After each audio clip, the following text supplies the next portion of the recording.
It is a great pleasure for me to introduce our speaker today.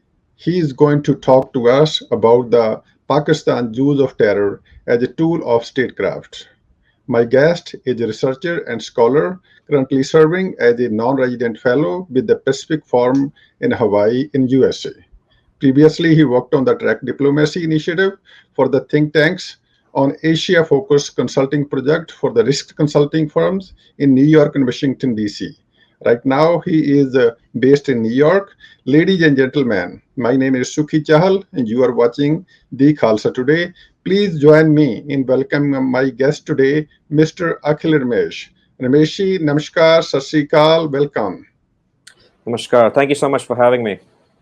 Thank you. Rameshi, before we talk regarding your recent article in the McDonnell-Laurier Institute, uh, Pakistan's use of terror as a tool of statecraft, I would like to draw your attention on the another subject, especially because you have a very good experience actually. So you have done lots of work in the on the India and China and Afghanistan and Pakistan. So on the Afghanistan side, as it is now more than proved that President Joe Biden's abrupt pullout of the US forces from the Afghanistan without putting in place the credible system of ensuring the safety of the Afghanistan and even those who helped the US. Do you really think what it was whether it was the right way of affecting the US withdrawal? You started with a good one. So no, it was not. It was not the best way to withdraw from Afghanistan. Right now, as we speak, I think Secretary of State Blinken is speaking to a committee addressing questions about the withdrawal. It was a debacle. It was a botched withdrawal. They could have kept the troops and then initiated the withdrawal, but they did not do that. They went ahead with the withdrawal. They withdrew the troops and then withdrew the civilians, which was a bad decision. And secondly, they could have had the airport open. The Bagram Air Base giving it up way before the withdrawal happened was a mistake. They should have kept the Bagram Airport, which is hours away from Kabul, and they should have kept the Kabul airport open as well. So mistakes like these have caused the withdrawal, and as we saw in the news, people clinging onto airplanes and falling from the sky. Those things could have been avoided if the withdrawal was better planned. I think that's where the Biden administration has to answer, not just Americans but Afghans and to everyone watching. Thank you. Was it compulsory for the President Joe Biden to go by the deadline if the pullout set by his predecessor? The reason for asking this is because the people are blaming the former President Donald Trump as if it was the cast in stone to maintain the sanctity of the former president's declaration. Uh, the thing is, it's not like cast in stone. In one of my articles in The Hill, I argue that Biden is basically Trump light when it comes to foreign policy. He continues the policy of withdrawal from Afghanistan. He's continuing the policy in China. But he has changed on many things. For instance, on climate change, President Biden was averse to the Paris Climate Agreement, but Biden has gone back into it. Same with the WHO. So if Biden wanted to, he could have diverged from his predecessor, but he chose to stay on course with the Afghanistan plan, with the Doha peace agreement. So I believe all blame is not on one president, but on both. Trump started the withdrawal with the Doha peace accord, and then Biden executed it. The execution was a whole debacle, as we've discussed. But I think if you were to share blame, it would be both the presidents and not just Biden or Trump. Okay, so now as we all see, the Taliban are using the U.S. The leftover, the lethal weapon against the Afghan itself. How do you view this? No, that's just disastrous. It's basically, they are using those weapons against the resistance forces in Panjshir Valley. Panjshir Valley resistance forces, headed by Amrullah Saleh and Masood, were taking on Pakistan's proxy forces and the American weapons of the Taliban, basically. So leaving these weapons there was a mistake in the sense that any resistance would be fighting Americans through these American weapons. They have no other choice but to take on the advanced technologies used by Americans. I think part of the withdrawal debacle was leaving leftover weapons. It was the airbase, the mistake. It was the weapons, leaving behind the weapons, and leaving it in the hands of the Taliban was a huge mistake. Okay, so the world, by and large, is not taking clear stand against the Taliban and had given it a free license to carry out the massacres of the common Afghans. What is your take on that? Yeah, it's deeply unfortunate. Many countries, many leaders are watching closely because they do not want to take a stand all of a sudden, because there are many things happening. There are many moving parts. They don't have a government in place. There's even internal strife within the Taliban and the Haqqani factions. And if a state were to, pick a side or to, take a concrete decision on a government, it would be against its own interests. So many nation states are closely watching before they take a call, whether it be United States, China, or India. They're closely watching before they, take part, get behind on the bandwagon. Good. So you have mentioned in your article that Pakistan's use of terror as a tool of the statecraft has played a clear role in the fall of Afghanistan. You urge in your article the policymaker, especially to the policymaker, to sanction the Pakistan through the target sanction on the official involved in supporting the Taliban. Please elaborate and explain if you can. Sure. Targeted sanctions would be the perfect measure against the people in charge instead of blanket sanctions, which will usually affect the entire population. See, it's not Pakistanis at fault for this. It is the ISI, it is the army, it is the political apparatus.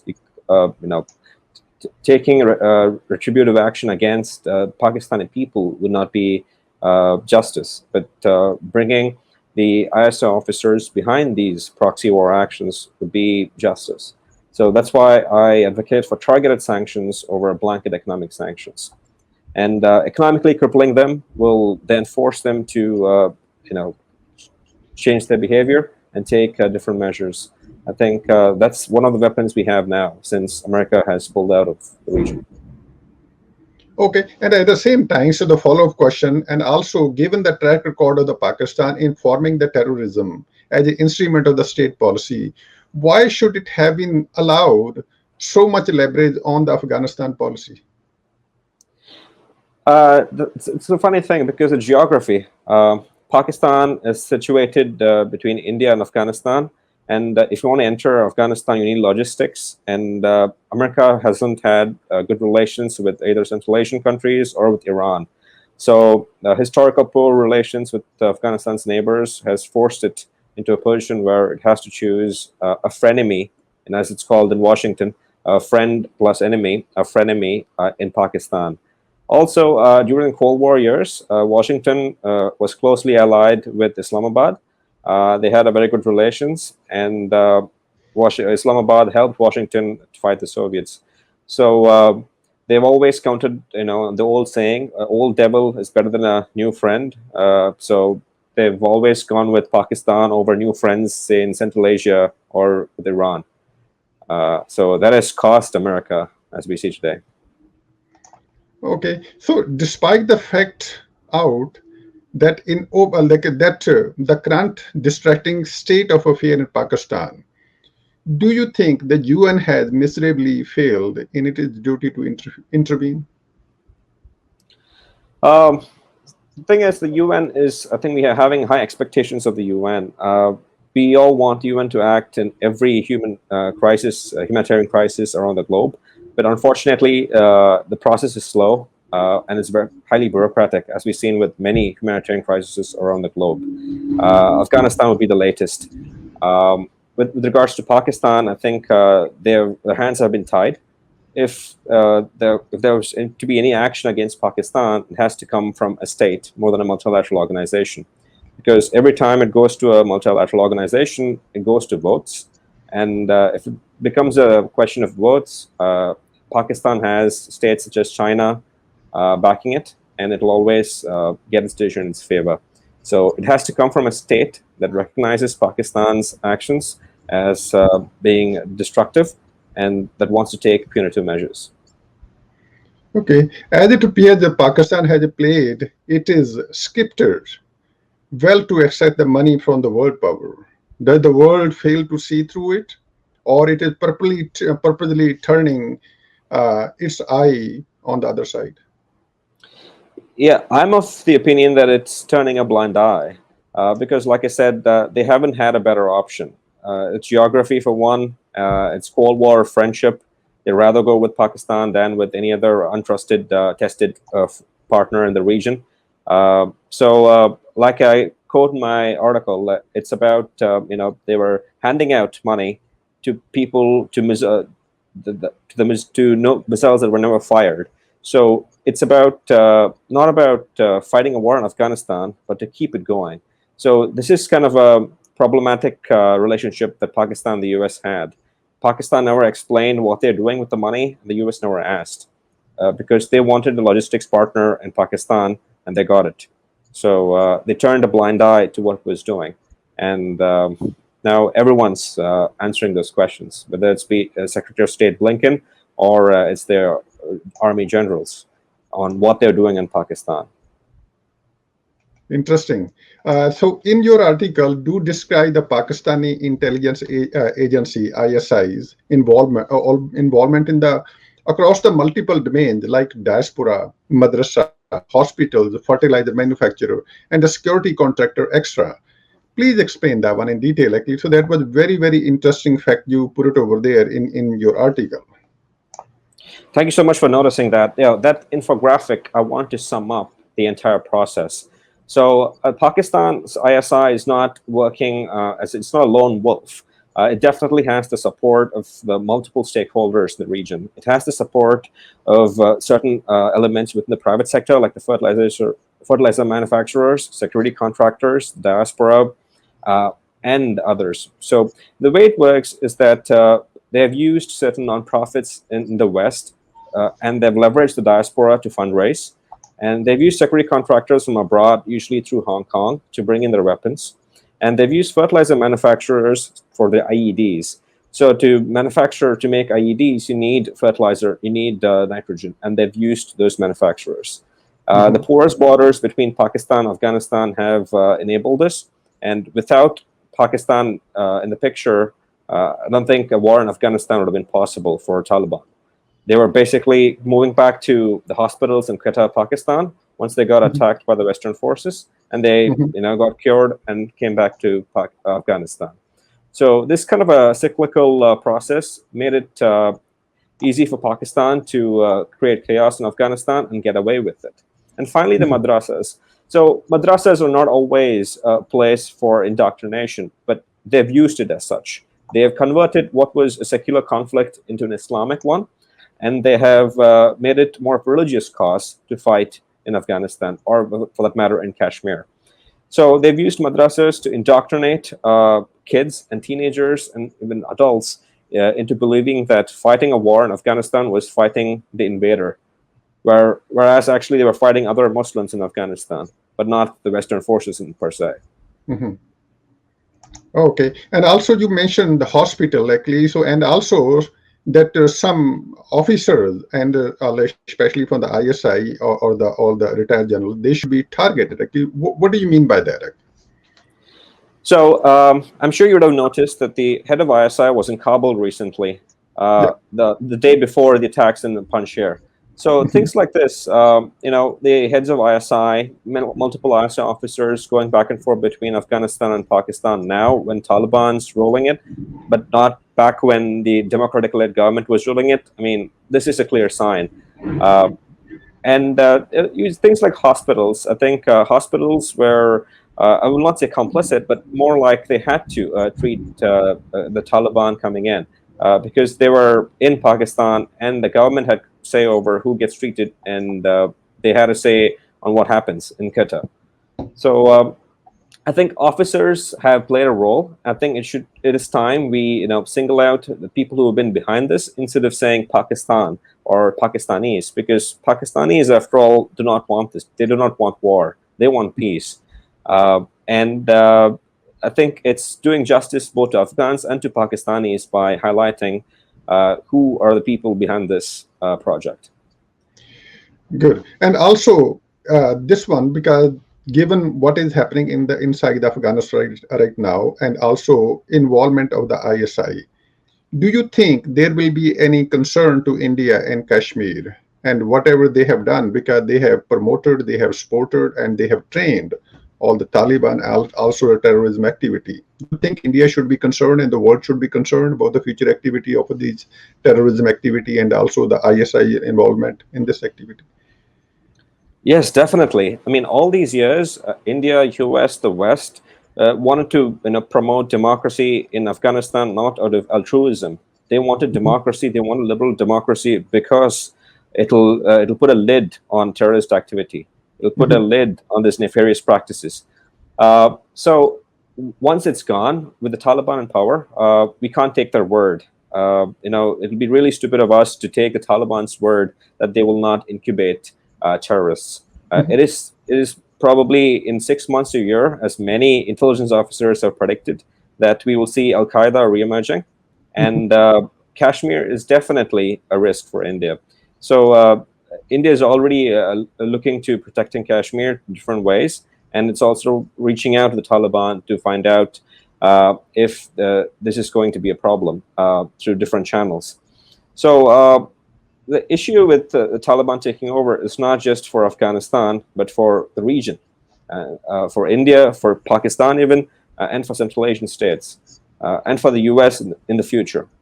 So terrorism will not be, reserved for one part of the world, but it won't be an isolated thing, but it will move to other parts. And these ideological indoctrination, the thing is, they incubate those ideas, incubate radical ideas.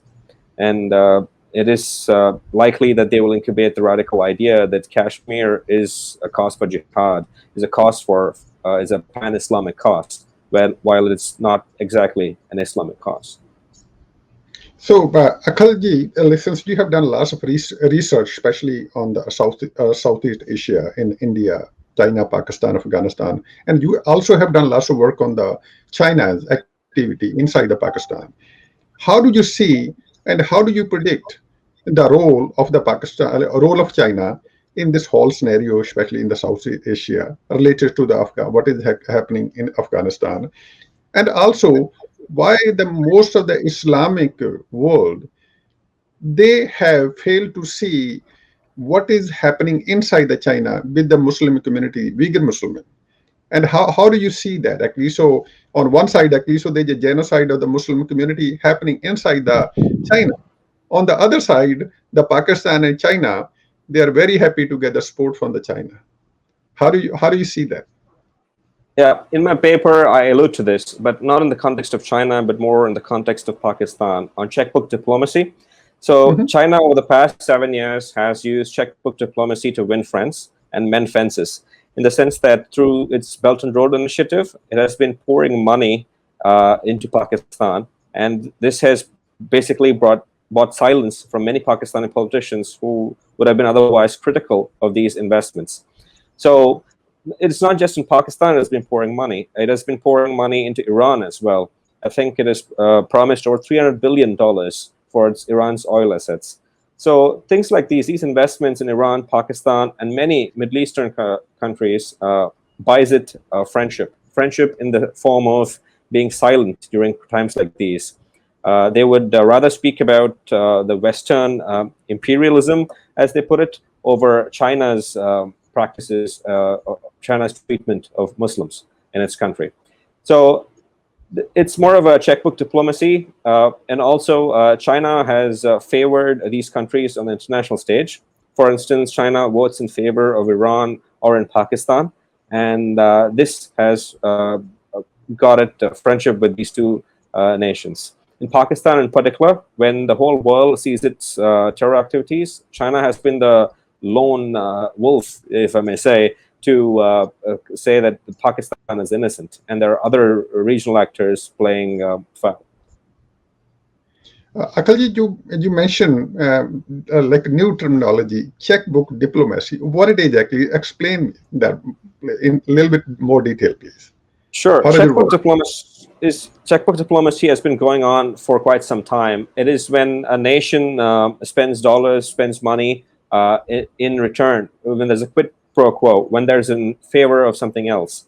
So China has been spending trillions of dollars in infrastructure investment, for example, through its Belt and Road Initiative, and through that it extracts favors from those states. It does not only for investment gain, return on investment, but it does for political gain. That's where the diplomacy part comes in, checkbook diplomacy. For instance, they used vaccines as diplomacy with the South American countries to turn against Taiwan. So they use checkbook diplomacy. They use money for countries to turn against their traditional allies when they don't have the equivalent amount of funding to support them. So this is a dangerous form of diplomacy because the highest bidder will get his way. So I think China using checkbook diplomacy will silence its critics from nation states that should be criticizing China for its treatment of Uyghur Muslims, for example. Okay. Thank you. And recently, I was watching your tweets, and you have tweeted that there are states behind the anti-India and hinduphobia activism in the West. You mentioned state. What do you mean by that? Yes, this has been brought up by even the Modi government, that there are nonprofits that work against the state's interest, and they have suspicious funding. So this is not just isolated to India. So there are multiple nonprofits around the globe, big ones and small ones, that receive funding from state actors and are created just for the purpose of activism and protests. So in my paper, I clearly argued that Pakistan has used these nonprofits to sow discord in the United States, and also destroy India's goodwill in the United States. India over the years was known for yoga, its culture, and its rich tradition, its democracy. But now through these nonprofits, Pakistan wants to change the narrative. They want to talk about Kashmir. They want to portray India as the big bad monster that is taking over Kashmir. But in reality, that's not the case. So they've used these nonprofits to fund these operations in the United States. But the interesting thing is these nonprofits not only have the guise of a humanitarian human rights foundation, but they also speak apparently for Muslims, So they do the recruitment from mosques nearby in each town, like in the paper I've illustrated in Houston, Texas, and they convert secular conflicts into Islamic ones. So what they're trying to do basically is turn the Islamic world against India. But unfortunately, it's not working for them. Many countries in the Islamic world still support India or Pakistan, but their attempts are working with the people in the Western world, in the sense that people who do not see through this. So in the Western liberal society, people often fall for activism and protests that they believe is for a humanitarian cause. But only if they dig through this, they will know that this so-called humanitarian cause they speak of is actually a propaganda funded by a state. So this is where the anti-India and the hinduphobia that comes in. So Pakistan is actually turning anti-India rhetoric into anti-Hinduism as well by funding certain academic events, even in the United States, that talks about India's treatment of people around the globe.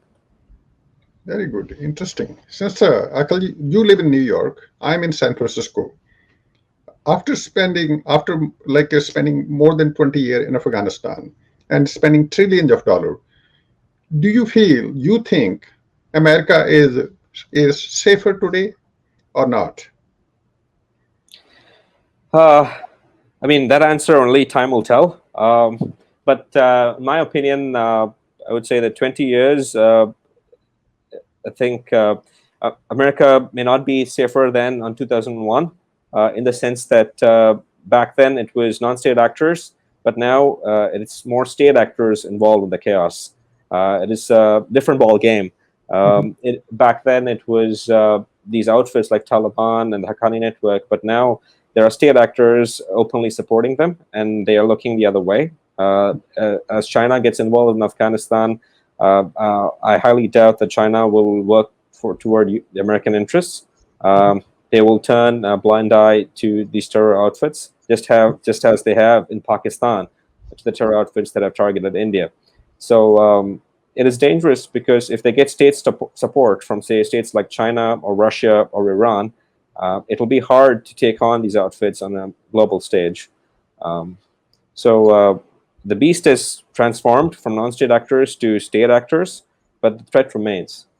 But only time will tell when and how it manifests. Very good. One of the things actually, so I have seen recently, especially in US, although we have done very good job, actually, especially being the NRI diaspora, especially from the Indian diaspora in America, Canada. On the Canadian side, and politically, we have done excellent. Actually, we have done very good job, especially the Punjabis and the Sikh community actually done excellent. In America, we have not. And it looks like actually, so we are focused more on becoming engineers and the doctors, not on the other area. Because you are a very educated guy, and so you do lots of research actually. So where do you see actually, so where we are lacking as a community, as the Indian community in America? That's an excellent question. I think many Indians are very focused on their work. They do not talk politics in America. While there is an Indian diaspora that's active in politics, the people in general, Indian Americans in general, are averse to getting too much into these events. Into the political issues. They rather, as you said, be doctors and engineers, and have the white picket fence, the family, and go to Disney World, rather than take on these complex issues. I think, but it's time that we have to, because if not, these propaganda, these disinformation campaigns by state actors will eventually affect us. Eventually, we will be the oppressors and not the oppressed. What happened in Kashmir to the Hindu pundits will go unsaid. What happened to Hindus in Bangladesh will go unsaid. And what's happening to the minority Hindus in Pakistan will go unsaid. And finally, most significant is what's happening to Afghans because of the proxy war that Pakistan has funded will go unsaid. So it is very important that diaspora becomes stronger, whether it's the Indian diaspora or even the Afghan diaspora for that matter. Of late, I think many nonprofits of our own are forming to address this. We need more research. We can't just be engineers and doctors. We need to study social sciences. We need to explore these issues and take on these disinformation campaigns. Excellent. Very good, actually. So in conclusion, and the last, is there any message from your side to diaspora or to anybody, actually, and how would you like to conclude this interview?